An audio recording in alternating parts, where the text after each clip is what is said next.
안녕하세요. 저는 시모, 시누이 그리고 남편에게 한 방 먹이고 시원하게 이혼해버린 30대 여자입니다. 가끔 제가 이혼을 했다고 하면 아무것도 모르면서 좀 참고 살지. 요즘 젊은 사람들은 이혼을 참 쉽게 생각하는 것 같아. 이런 말을 하는 사람들도 종종 있는데요. 그런 말을 들을 때마다 저를 생각해서 해주는 말인 줄 알지만 고구마 100개를 먹은 것처럼 답답한 마음이 드는 건 어쩔 수 없는 일인 것 같아요. 그런 걱정은 굳이 해주지 않아도 될 텐데 하는 마음이 들기도 하고요. 이때까지는 그저 이혼했다는 사실만 밝혔을 뿐 이혼 사유에 대해서 자세히 설명한 적이 없었는데요. 오늘은 제가 평소 애정하는 사연 열차에서 저의 이혼 스토리에 대해 풀어보려고 합니다. 그러면 시작해 보겠습니다.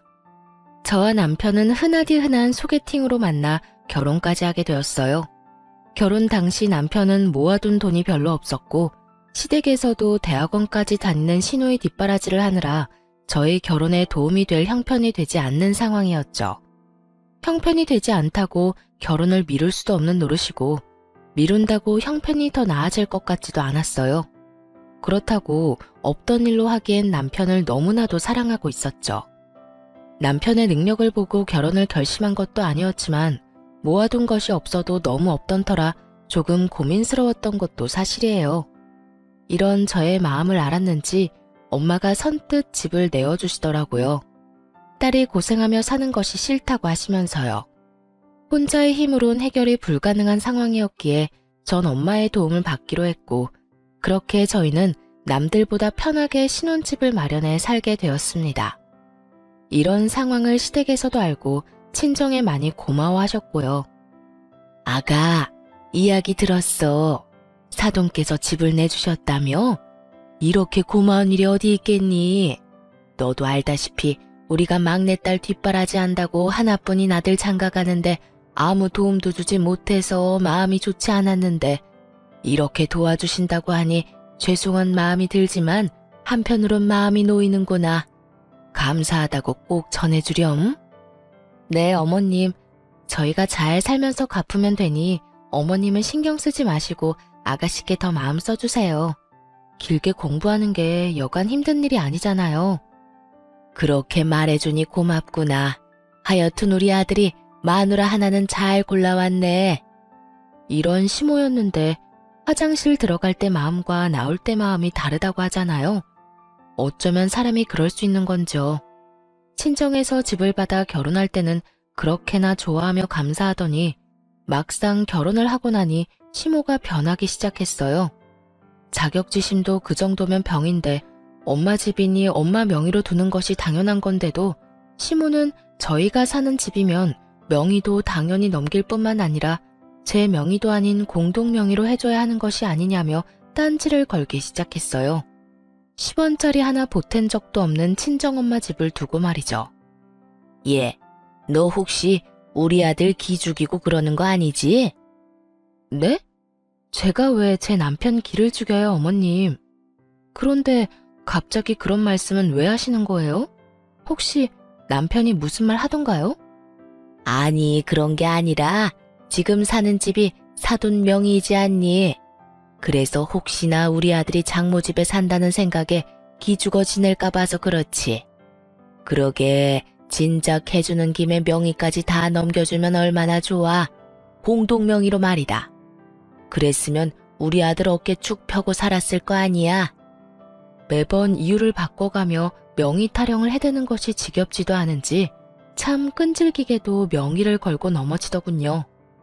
몇 달 동안 같은 문제로 걸고 넘어지니 기계적으로 답하던 그러게요 소리도 나오지 않을 지경이었어요. 그래서 전 이 지겨운 명의 문제를 마무리 짓기 위해 조금 단호하게 나가기로 했어요. 어머님, 제가 이런 말까지 하지 않으려고 했는데요. 아무래도 지금 확실하게 하지 않으면 계속 같은 문제로 감정 상할 것 같아서 말씀드릴게요. 왜? 뭐? 무슨 할 말이라도 있니? 혹시 명의 바꿔주신다고 하든? 아니요. 명의는 앞으로도 절대 바뀔 일 없을 거예요. 지금 사는 이 집, 저희 엄마가 힘들게 번 돈으로 마련해서 조금이라도 편하게 생활하시려고 세주고 계시던 집이었어요. 생활비에 꼬박꼬박 보탠대던 집, 딸이랑 사위 대출 걱정하지 말고 살라고 내주신 건데 명의까지 바라면 그게 도둑놈 심보 아닐까요? 심지어 집 세금도 여전히 엄마가 내고 계신다고요. 한 푼이라도 더 모아야 저희도 안정된 생활할 수 있다고 하시면서요. 그러니까 앞으로 명의 문제는 꺼내지 말아주셨으면 해요. 이렇게까지 말하면 양심에 찔려서라도 아무 말 못하겠지 했는데 시모는 제 생각보다 더 양심은커녕 생각조차 없는 사람이더군요. 무슨 말을 그렇게 하냐며 도리어 저에게 화를 내기 시작했으니까요. 아니 얘, 너 무슨 말을 그렇게 하니? 도둑놈 심보라니? 넌 내 아들이 도둑놈이란 이 말이니? 진명이 돌리라고 하는 내가 도둑년이란 이 말이야? 시집 온 지 얼마 되지도 않고 해서 될 수 있으면 큰 소리 안 내고 좋게 지내보려고 했더니 너 도저히 안 되겠구나. 아니 어머님, 제 말은 그런 말이 아니잖아요. 매번 전화하실 때마다 명의 문제로 열을 올리시니 어머님이 바라시는 일은 일어날 일이 없다고 알려드린 거예요. 다 됐고 너 이번 주 주말에 집에 좀 오거라. 네가 할 일이 있어. 이러고 끊어버리는데 정말 사람 미칠 지경이더군요. 제가 노는 사람도 아니고 저도 엄연히 회사 생활을 하는 데다가 시댁까지 3시간은 넘게 걸리는데 특별한 날도 아니고 저를 골탕 먹이려고 하는 것이 뻔히 보이는데 이를 어쩐다 싶었어요. 저는 하는 수 없이 남편에게 이러한 사실들을 털어놓으며 남편에게 도움을 구하기로 했죠. 여보, 사실은 어머님께서 결혼하고 난 후로 계속 우리가 사는 집 명의까지 넘겨받아야 하는 거 아니냐고 하셔. 그것도 공동명의. 그게 당신 기 세워주는 일이라면서 하시는데 내가 매번 그건 좀 곤란하다고 해도 늘 같은 말만 하시네. 그랬어? 그런 일이 있었으면 진작 말을 하지 그랬어. 엄마도 참 욕심이 과하셨네. 당신 걱정되는 마음에 그렇게 말씀하시는 거 알겠는데 이번에 또 전화와서 그러시길래 그건 안 되는 일이라고 좀 단호하게 말했더니 주말에 집에 오라고 하시더라고. 할 일이 있다면서. 어떻게 하지? 어떻게 하긴 뭘 어떻게 해. 가면 혼은 혼대로 나고 일은 일대로 할 게 뻔한데. 가지마. 내가 엄마한테 전화해서 일 있다고 잘 말할게. 당신 회사에 중요한 일 맞아서 주말에도 일 나간다고 하면 돼. 그러면서 당신이 요즘 나한테 여러모로 신경 많이 써준다고 슬쩍 흘리면 엄마도 마음 풀릴 테니까 너무 걱정하지 마. 고마워. 고맙긴. 내가 미안하지. 엄마가 괜히 당신 귀찮게 해서 앞으로 그런 말 안 나오게 내가 잘 말해볼게. 이때까진 남의 편이 아닌 제 편이었던 남편은 호언장담한 대로 시모를 잘 구워 삶은 모양이었어요. 다음날 시모에게서 다정한 목소리로 주말에 바쁘면 굳이 오지 않아도 된다는 전화를 받았거든요. 이로써 더는 시댁일로 신경 쓸 일이 없겠거니 했는데 글쎄 더 큰 문제가 저를 기다리고 있더군요. 그건 바로 시누이였어요. 시누이는 철딱서니가 없어도 그렇게 없을 수가 없었는데 가끔 시댁에 갈 때마다 제가 본 시누이의 모습은 저희가 오든 가든 인사도 하지 않는 것은 기본이었고 방에서 온종일 뭘 하는 것인지 방은 엉망진창 그런 난리도 또 없더군요. 그런 인간이 집안일을 돕는 일은 전혀 없었고 식사 자리도 가장 늦게 나와 밥만 딱 먹고선 제 밥그릇 한번 치우는 법이 없더군요. 본인 행동은 그따위로 굴면서 입만 열면 하는 말은 가관이었어요. 언니, 엄마한테 들었는데 생전 엄마한테 전화 한 통 안 한다면서요? 며느리로서 적어도 일주일에 한 번은 시어머니한테 연락해야 하는 거 아니에요? 도리 몰라요, 도리? 적어도 도리는 지키면서 삽시다, 우리. 그거야 제가 연락드리기 전에 어머님이 전화를 주시니까 굳이 제가 할 필요가 없어서요. 어머님께서 일주일에 많으면 4번, 적어도 2번은 연락해 주시는데 굳이 저까지 연락을 드려야 할까요? 아무리 그래도 엄마가 먼저 하는 거랑 언니가 먼저 하는 거랑 느낌이 다르잖아요. 아무튼 언니도 엄마한테 연락 좀 하고 살라고요. 아가씨, 연락 문제는 어머님이랑 저랑 알아서 할게요. 방금 말했다시피 어머님이 그렇게 자주 연락이 오는데 제가 궁금한 게 뭐가 있을 것이며 제가 굳이 먼저 연락할 일이 뭐가 있겠어요? 아가씨는 나중에 결혼하면 시어머니랑 일주일 내내 연인 사이처럼 전화통화하면서 지낼 수 있어요? 별로 할 말도 없는데 굳이 도리상? 그건 아니지만. 그거 아니면 그냥 저희 일은 저희가 알아서 하게 두고 아가씨 일이나 신경 써요. 어머님께 들어보니 아가씨 방 청소도 제대로 안 한다고 한숨 쉬시던데. 딸 된 도리로 나이 많은 엄마를 부려먹으셔야 하겠어요? 그것뿐이에요. 매번 올 때마다 밥그릇 한 번 치우는 모습을 본 적도 없고 자기가 먹은 밥그릇 설거지통에 담는 게 힘든 일은 아니지 않나요? 전 진정한 도리가 무엇인지 시누이에게 알려주었고 제 말에 시누이는 입을 꼭 다물고 그저 저를 노려보다 방으로 들어가 버리더군요. 본인이나 잘하지 어디서 도리 운운하며 시누이 노릇이나 하려고 드는 건지 어이마저 없는 지경이었어요. 더 어이없는 건 이런 시누이에게 오냐오냐 하는 남편의 태도였어요. 여동생이 정신을 못 차리고 버릇없이 굴면 남편이라도 나서서 한 소리 해야 할 텐데 이래도 최고 저래도 최고. 남편은 그저 여동생이 죽으라면 죽는 신용까지라도 할 태세였습니다. 그러던 어느 날 일이 터지고야 말았어요. 여보, 제발 정신 좀 차려. 많이 양보해서 아버님, 어머님이 막내딸 예뻐하는 거 그러려니 한다 치자. 그런데 당신은 도대체 왜 그래? 왜 동생 일이라면 나사 하나 빠진 사람처럼 무조건 다 오케이냐고. 내가 뭘 또 그렇게까지 했다고 그래? 당신이 너무 예민하게 구는 거 아니야? 예민? 아가씨가 우리 엄마한테 째째하다고 말할 처지나 된다고 생각해? 그럴 말할 입장이냐고. 우리 엄마가 이 집 우리 살게 해준 것만 해도 감사할 상황에 뭐? 그까짓 집 명의 넘겨주는 게 뭐가 대수라고 째째하게 집 깔고 앉아서 집 있는 유세 부리냐고? 그게 나이도 어린 아가씨가 할 말이야? 네, 맞아요. 시누이는 저와 남편이 있는 자리에서 저딴 말들을 아무렇지 않게 짓거렸고 그런 시누이의 말에 시부모들은 물론 남편마저 고개를 끄덕이며 동조하고 앉았더군요. 이미 시모와도 다 끝난 문제였고 하물며 남편 놈도 그런 시모가 심했다고 해놓고선 막상 시누이가 이야기를 꺼내니 시누 말이 다 맞다며 고개를 끄덕이는 꼴이라니 집으로 돌아오는 길에 너무 화가 나 남편에게 따져 묻게 된 것이었죠. 제가 이렇게 따지면 사과라도 하겠지 싶었는데 남편 놈이 뭐라는 줄 아세요? 올바른 말 하는데 나이가 무슨 상관이야? 말이야 바른 말이라고. 오늘 지연이가 하는 말 들어보니 틀린 말 하나 없던데 뭘. 지연이 말처럼 장모님이 이왕 집 내주신 김에 명의도 같이 내주셨으면 얼마나 좋아. 당신도 내신 명의까지 넘겨주실 거라 바랬던 거 다 알아. 이러는 거 있죠? 그전까진 시모의 과한 욕심이라고 하던 사람은 어디로 갔는지 여동생이 그딴 식으로 한 말을 옹호라고 나서는 꼴이라니.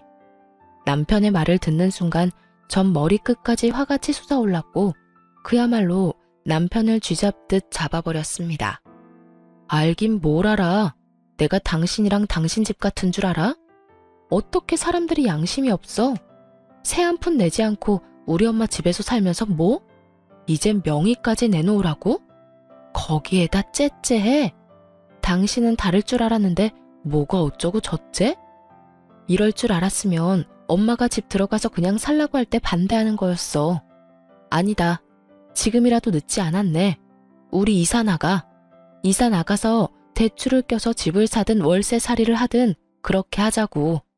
난 더는 우리 엄마한테 감사하기는커녕 명의까지 탐내는 당신이랑 우리 엄마 집에서 못 살아.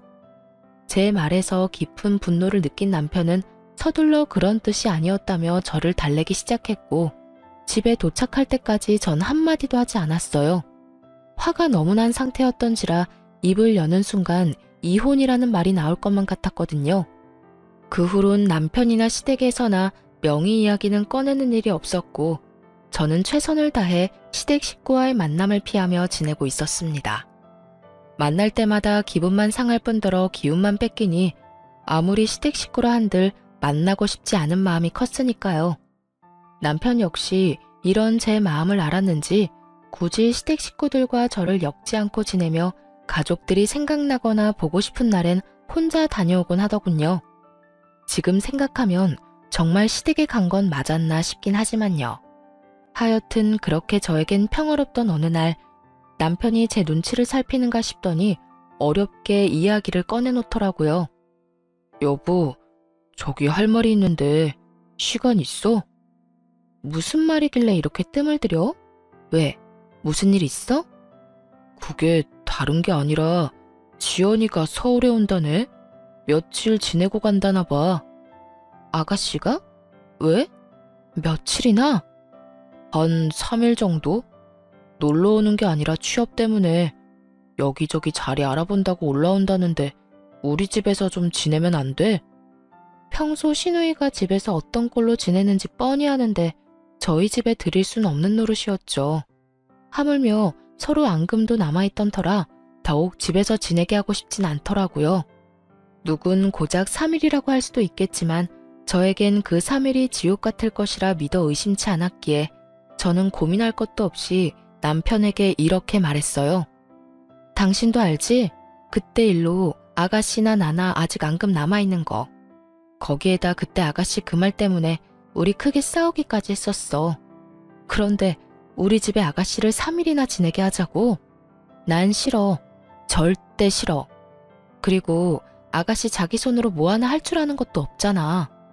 나보고 회사 일에 당신 뒷바라지 하는 것도 모자라 아가씨 뒷바라지까지 하라고? 아 싫어. 여러모로 다 싫어.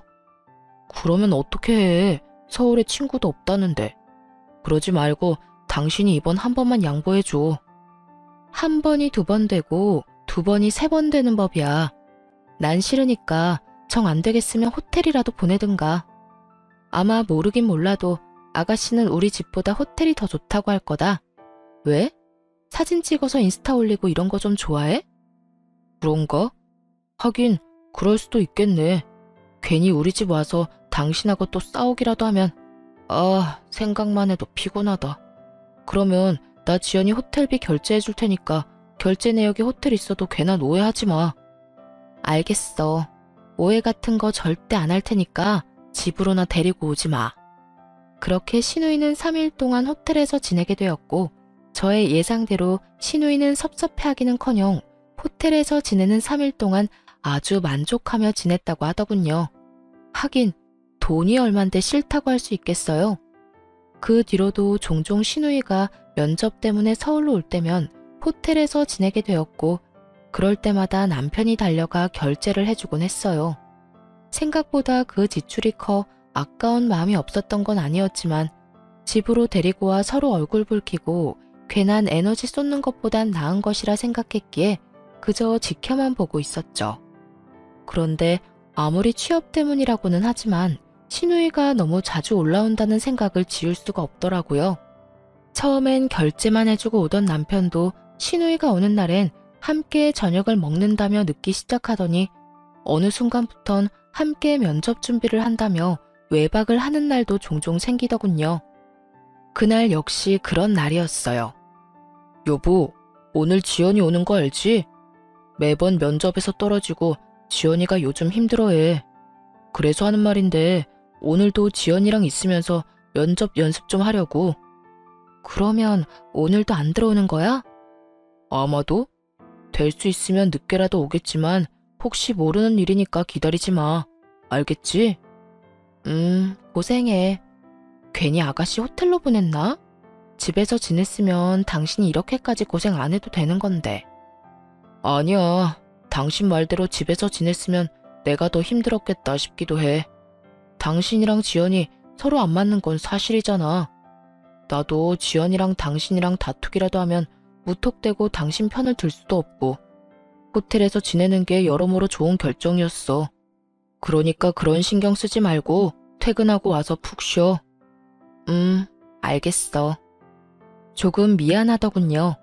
남편의 외박이 잦아지며 쎄한 기분이 들었는데 저렇게까지 저를 신경 써주고 있었다니 괜히 미안한 마음이 들기도 하더라고요.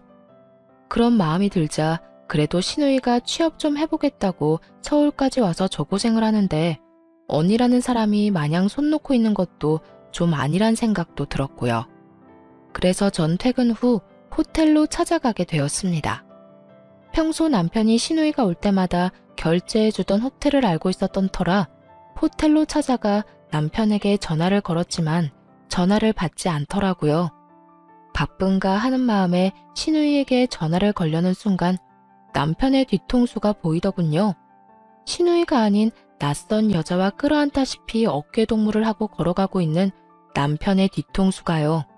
그 순간 저는 정말 이성의 끈을 놔버렸고 그대로 두 연놈에게 말 그대로 돌진을 하고 말았습니다.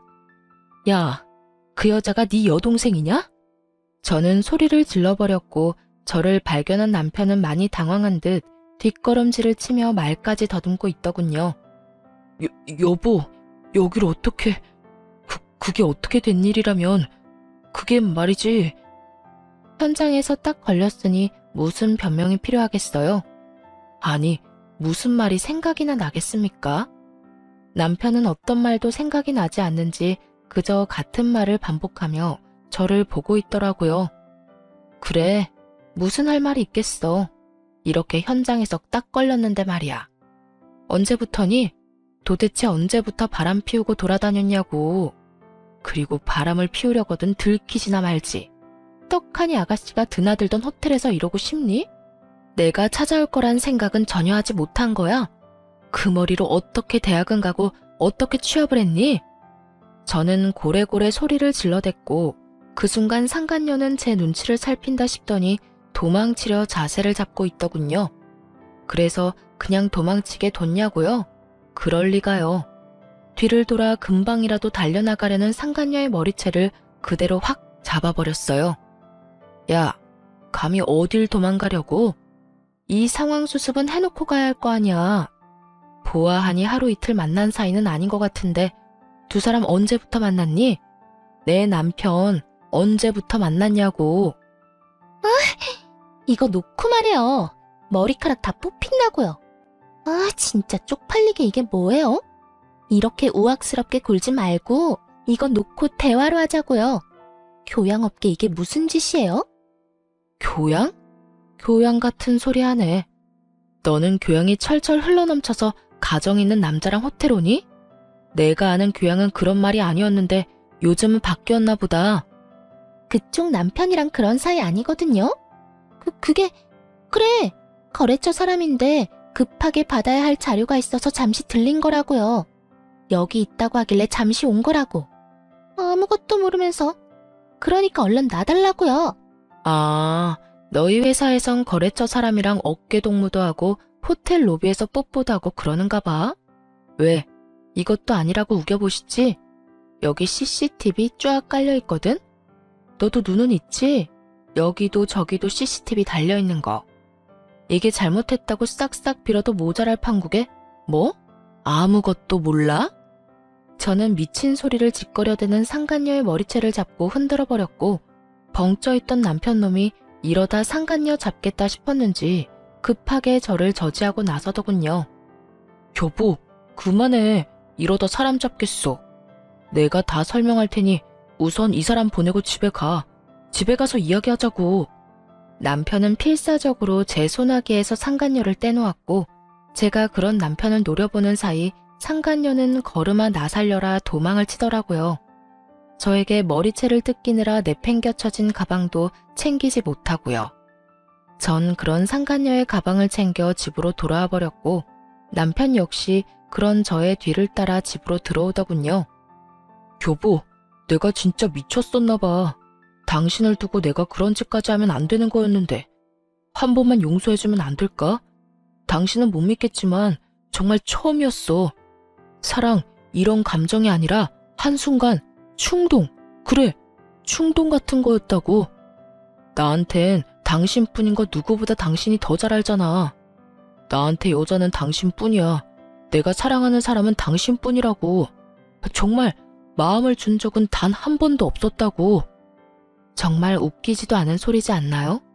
왜 바람 피우는 것들은 하나같이 이런 말을 하는 건지. 어디 외도 학원이라도 다니는 것인지 남편은 외도를 저지르다 들킨 인간들의 단골 대사들을 줄지어 읊어대기 시작하더군요. 다른 건 몰라도 폭력, 외도, 도박은 절대 고칠 수 없는 병이라고 생각하던 저였기에 두말할 것 없이 이혼을 말하게 되었죠. 이제 와서 사랑? 마음은 준 적 없어? 그 말을 내가 어떻게 믿어?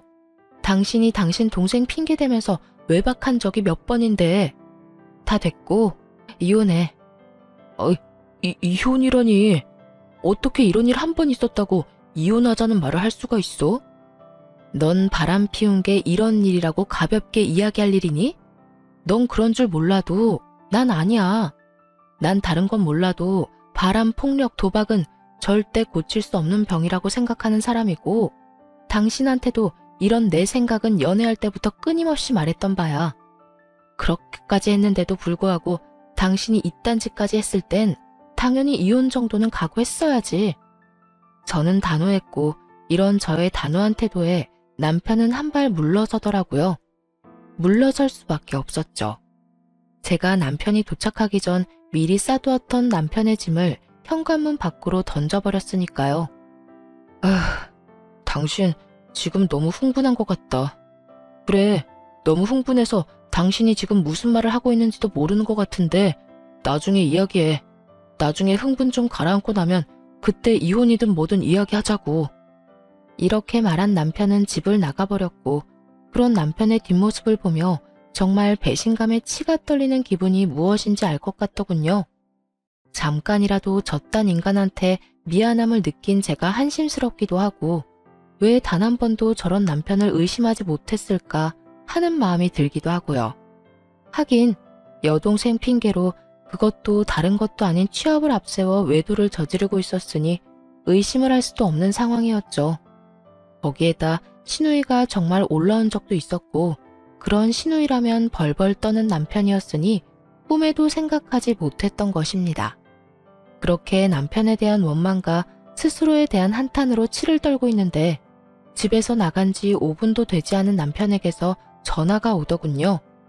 제 휴대전화가 아닌 상간녀가 미처 챙기지 못한 가방 안에 들어있던 상간녀의 휴대전화로요.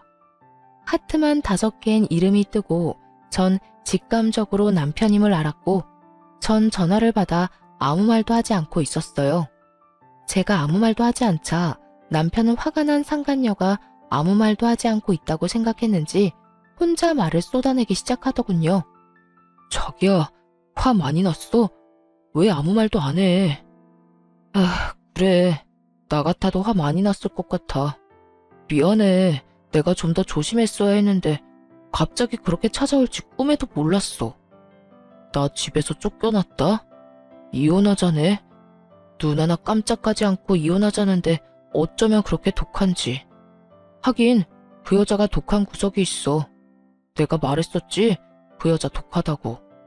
차라리 잘 됐어. 내가 빨리 정리할 테니까 자기가 늘 원하던 대로 우리 같이 살자. 나 이제 자기뿐이야.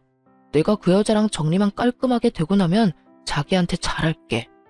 우선 이혼 전까진 우리 거리를 좀 두면서 지내야 할 것 같아. 이 여자 지금 눈이 완전 뒤집혀서 무슨 짓까지 할지 예상이 안 돼. 혹시나 회사 찾아와서 난리라도 부리면 우리 둘 다 무사히 회사 생활하는 건 힘들 거야. 내가 끝까지 이혼은 안 된다고 하면서 이 여자 마음 달래면 이혼은 하더라도 회사까진 찾아오지 않을 거야. 그렇게까지 치사하게 굴 여자는 아니거든.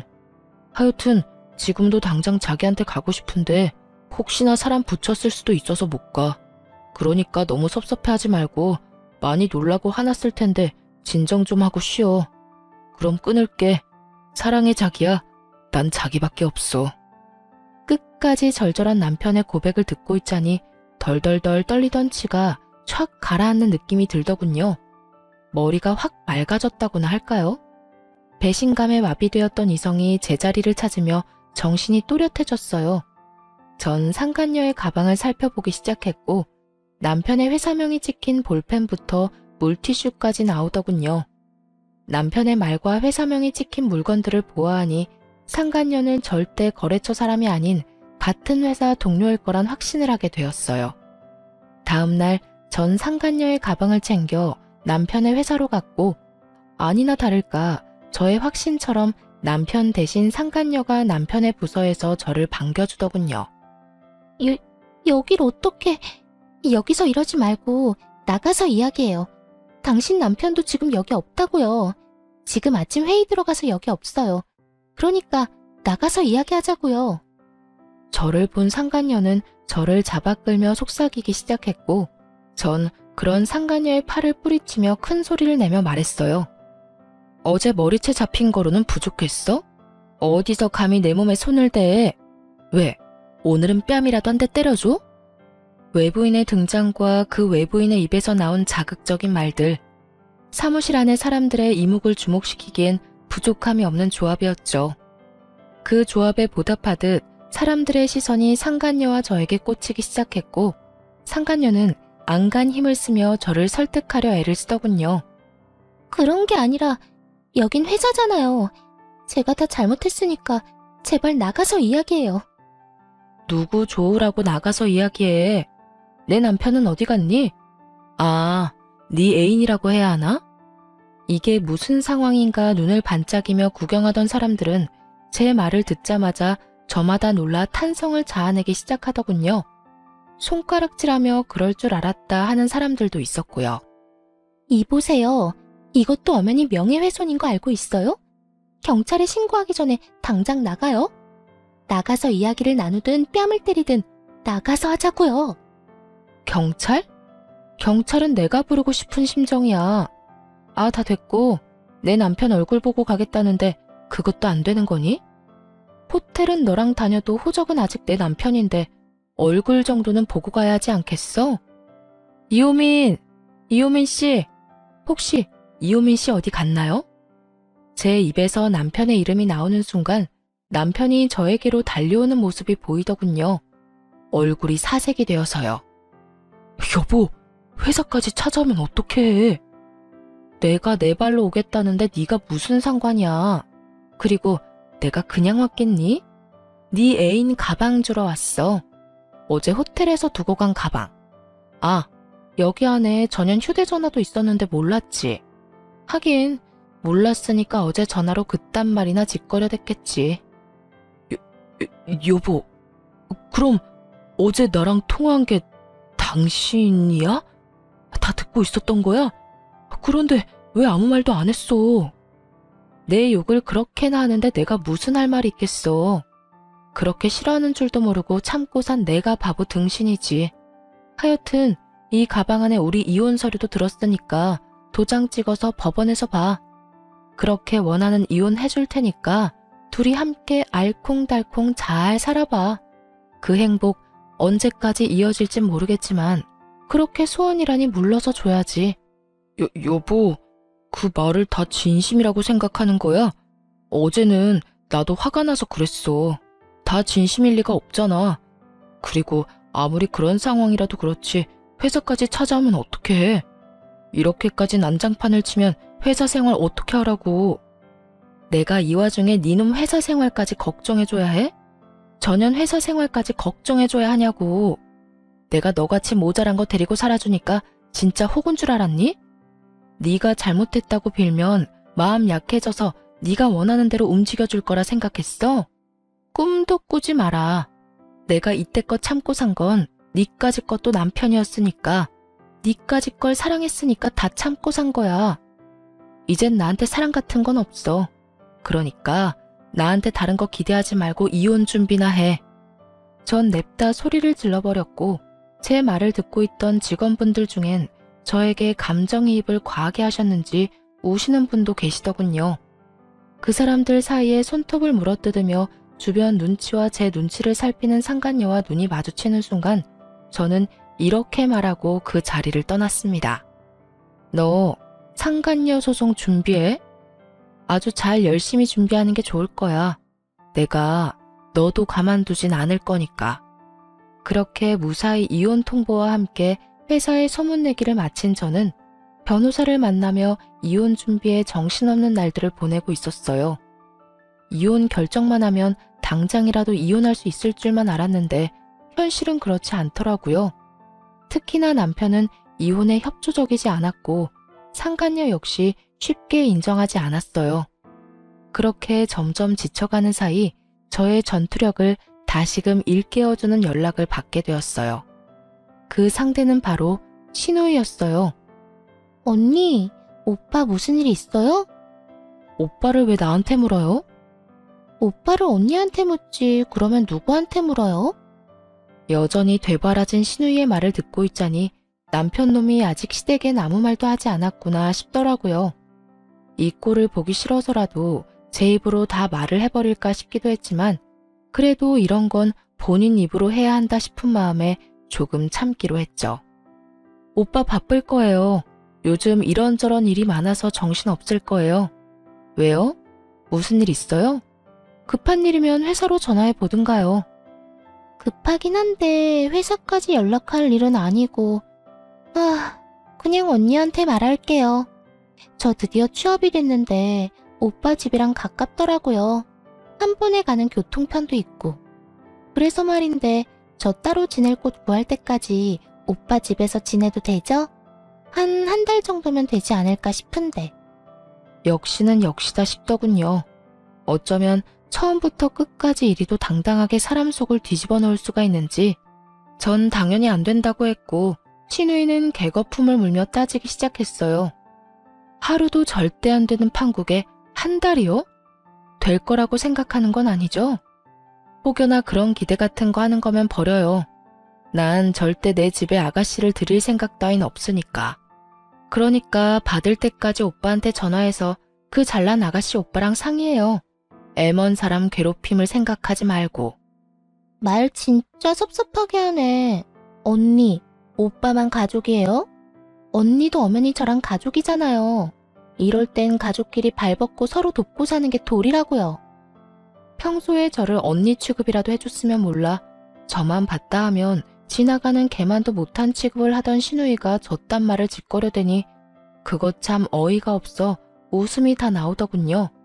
그 와중에 또 도리 어쩌고 하는 꼴이 잠시 사그라들었던 저의 복수 의지를 불태우기도 했고요. 이 골빈 신우이를 어떻게 해야 하나 고민하는데 저의 고민을 덜어주려는 듯 신우이가 친히 해결책을 내놓더군요. 언니, 다 됐고 언니가 그렇게 싫다고 하니 그냥 호텔로 갈게요. 매번 지내던 호텔 알죠? 거기서 한 달 지내면서 집 알아보면 되겠네. 호텔이요? 한 달? 그 돈이 얼만 줄이나 알아요? 한두 푼도 아니고 괜찮겠어요? 호텔비? 그건 언니가 줄 거잖아요. 집에도 못 오게 했으면 적어도 비용이라도 지원해줘야 하는 게 도리 아니에요? 호텔도 처음엔 혼자 있으려니 무섭기도 하고 그랬는데 생각해보니까 언니 집보단 호텔이 더 편할 것 같아요. 청소해줘, 밥 줘. 무엇보다 돈이 비싸서 그런가? 침대가 너무 좋은 거 있죠? 대단하지 않나요? 저한테 돈을 맡겨둔 것도 아니고 어쩌면 이리도 당당하게 지원이란 말을 쓸 수가 있는 것인지 심지어 지원해줄 사람은 지원할 생각도 한 적이 없는데 말이죠. 여기까지만 해도 어이가 없는데 신우이는 쉬지 않고 그 다음 계획을 털어놓고 있더라고요. 집도 사실은 받은 집이 있긴 한데 보증금이 비싸서 그렇지 월세는 꽤 괜찮더라고요. 그냥 거기로 계약할까 싶은데 언니가 보증금은 도와줄 거죠? 1,000만 원 정도면 될 것 같아요. 가족 좋은 게 뭐예요? 이럴 때 돕고 살아야 하지 않겠어요? 언니 시집 올 때 나한테 해준 거 아무것도 없으니까 그걸로 퉁칠게요. 그럼 언니만 믿고 계약해요. 이러고 전화를 뚝 끊어버리더군요. 그 예의란 밥 말아먹은 전화 예절이 이럴 땐 참 고맙더라고요. 통화가 조금만 더 길어졌다간 이혼 소송 중이란 말을 털어놓으며 나와는 상관없는 일이니 다신 이런 일로 전화하지 말란 말을 하기 직전이었으니까요. 그렇게 전 신우이가 제 무덤 스스로 파는 짓거리를 방치한 채 이혼을 성공리해하게 되었습니다. 결혼하며 쓴 돈들은 거의 회수하고도 남을 위자료와 상간녀에게까지 위자료를 받고 이혼하게 된 것이죠. 그 정도 위자료까진 기대하지 않았는데 다 출중한 변호사분 덕분이었죠. 두 사람은 회사에서 권고사직을 당한 상태로 보였고 계획대로 되는 일이 없자 사이도 틀어진 것 같더라고요. 이게 다 너 때문이야. 이게 왜 나 때문이야? 다 네 놈 때문이지. 유부남이면 유부남답게 행동했어야지. 내가 뭘 어쨌다고. 그렇게 말하는 너야말로 나 유부남인 거 다 알면서 나한테 꼬리쳤잖아. 말술을 마시면서 맥주 한 잔 먹고 어지럽다고 하질 않나? 호텔 구경을 하고 싶다고 하질 않나? 내가 미쳤지. 이런 상여인 줄도 모르고 넘어간 내가 한심한 놈이지. 그러게, 누가 넘어오래? 좋다고 넘어온 사람이 누군데? 그리고 너만 손해가 막심한 줄 알아? 나도 마찬가지다 이거야. 내 나이가 몇 살인데 회사 잘린 것도 모자라 상간녀 딱지까지 어떻게 책임질 거야? 내가 왜 책임져? 자기 인생은 스스로 책임지고 챙기고 살아야지. 하여튼 소송만 끝나면 다신 보지 말자. 니년만 보면 화가 치밀어 오른다고. 어쩌다 니년 같은 걸 만나서 내 꼴이 이렇게 됐나 해서. 이렇게 네가 잘했니 내가 잘했니 싸우는 꼴을 종종 보이곤 했으니까요. 이것만으로도 통쾌한데 더 통쾌한 일이 저를 기다리고 있더군요. 이혼하고 난 후 전 남편이 이혼 소식을 시댁에 전했는지 화가 잔뜩 난 전 시누이에게서 연락이 왔더라고요. 언니, 이혼했다는 거 사실이에요? 왜요? 왜 이혼했는데요? 내가 그런 것까지 너한테 말해야 하니? 내가 왜? 너 지금 너라고 했어요? 아, 이혼했다 이거예요? 됐어. 그깟 호칭이 뭐라고. 다 됐으니까 이혼했어도 내 호텔비랑 보증금은 해줄 거죠? 나 방 계약도 다 했단 말이에요. 아이 참, 왜 이혼하고 난리야? 왜 나한테 한마디 상의도 없이 이혼하냐고. 간도 크다 했어요. 저는 이러다 할 대답도 하지 않았는데 덜컥 방부터 계약했다고 난리를 부려대더군요. 거기에다 한 달이 남짓한 시간 동안 정말 호텔에서만 쭉 지낸 듯 했고요. 내가 왜? 내가 언제 해준다고 했었나? 그리고 아주 만약에 내가 이혼 안 했더라도 네 호텔비는커녕 보증금 따위 줄 생각은 전혀 없었어. 그런데 지금 이 상황에 내가 왜 너한테 돈을 주겠니? 꿈 좀 깨라. 이제 와서 그렇게 나오면 어떡해요. 지금 쓴 돈이 얼만데. 그러지 말고 호텔비는 오빠한테 달라고 할 테니까 보증금이라도 좀 해달라고요. 마지막 선물. 그래, 마지막으로 나한테 주는 선물이라고 생각하면 되겠네. 마지막 돌이라고 생각하고 오빠한테 받은 위자료로 딱 보증금만 해줘요. 해달라고요. 아, 해달라고. 이러면서 악을 쓰기 시작하는데 도저히 좋은 말론 말이 통하지 않겠더라고요. 제 입 더러워지는 것이 싫어 험한 말은 하고 싶지 않았는데 하는 수 없겠더군요. 이런 미친년이 있나? 야, 미쳐도 곱게 미쳐. 너 나한테 돈 맡겨놨어? 어디 빚쟁이처럼 돈 내놓으라고 이 난리야? 네가 쓰고 네가 쓴 돈 네가 알아서 해결해. 그리고 말끝마다 돌이 찾아대는데 그 좋아하는 돌이 너나 잘 지켜. 나이 먹고 자기 밥그릇 하나 씻을 줄도 모르고 자기 방 청소 한 번 제대로 한 적 없는 년이 어디서 감히 돌이 타령이야. 다시 한번 전화해서 돈 내놔라 하기만 해봐. 내가 네 회사까지 찾아가서 입사하자마자 잘리게 해줄 거니까. 알겠으면 끊어. 제 말이 통했는지 그 뒤론 연락 같은 건 오지 않더라고요. 얼마나 통쾌했는지 모릅니다. 제 입까지 더럽힌 것이 못내 찝찝하긴 했지만 어찌되었든 할 말은 다 했으니까 그걸로 됐다 싶었어요. 그렇게 그 질긴 인연도 끝일 거라 생각했는데 며칠 뒤 전 남편에게 연락이 와 득달같이 따지고 들더군요. 너 진짜 무슨 생각으로 그랬어? 나 엿먹이려고 그랬냐? 우리 지연이 엿먹이려고 그랬냐고. 이혼 소송 중이라고 말이라도 해줬으면 지연이가 계약까지는 안 했을 거 아니야. 이제 어떻게 할 거야? 호텔비야 내가 줬지만 계약금은 다 날리게 생겼다고. 이 지긋지긋한 인간은 끝까지 제 탓을 하며 물고 늘어지더군요. 하긴 이런 인간이니 외도나 저지르고 회사도 잘리는 게 아니겠어요? 전 그런 남편놈에게 한껏 비웃음 가득한 목소리를 내며 이렇게 말해주었어요. 동생이라는 년이나 오빠라는 놈이나 쌍으로 미쳤구나. 정신 차려. 호텔에서 돈 쓴 것도 네 동생, 생각 없이 덜컥 계약부터 한 것도 네 동생이야. 계약금 날리는 게 아까우면 네가 대출을 받든 장기를 팔든 해서 보증금 해주면 되는 거고, 그것도 안 되면 네 집에 말해. 나한테 이러지 말고. 뭘 잘했다고 나한테 그런 설명을 해라 마라 명령질이야? 내가 이혼할 판국에 그런 설명까지 친절하게 하리? 제발 정신 차리고 나한테 2번 다시 연락하지 마. 알겠어? 전화를 끄는 저는 그 지긋지긋한 인간들의 전화를 다 차단하며 비로소 전 남편과 전 시댁과의 인연의 마침표를 찍었습니다. 그 후 신혼집으로 지내던 집은 다시 세를 주고 전 친정에서 지내고 있습니다. 오만정이 떨어진 이혼이라고 한들 심적으로 너무 힘들더라고요. 그런 저에게 친정엄마는 함께 살자고 해주셨고, 저는 죄송하긴 했지만 엄마의 뜻을 따르기로 했습니다. 처음엔 엄마 역시 상심이 크시긴 하셨지만 그간 제가 어떻게 지냈는지 듣게 되시며 차라리 잘했다고 해주시더라고요. 그렇게 살다간 제 명대로 살진 못했을 거라고요. 전 여전히 회사에 다니며 잘 지내고 있어요. 이혼 이후 그간 꽉 막혔던 운이 트이는 듯 일도 잘 진행된다 싶더니 현재는 진급까지 앞두고 있어요. 일도 잘 풀리고 가정에서 스트레스 받을 일도 없으니 삶에 활력도 생기고 마음도 훨씬 여유로운 것이 왜 진작 이혼하지 않고 버티고 살았나 후회까지 되는 거 있죠. 이로써 저의 긴 사연도 끝이 났네요. 저의 긴 사연 함께 해주셔서 감사합니다.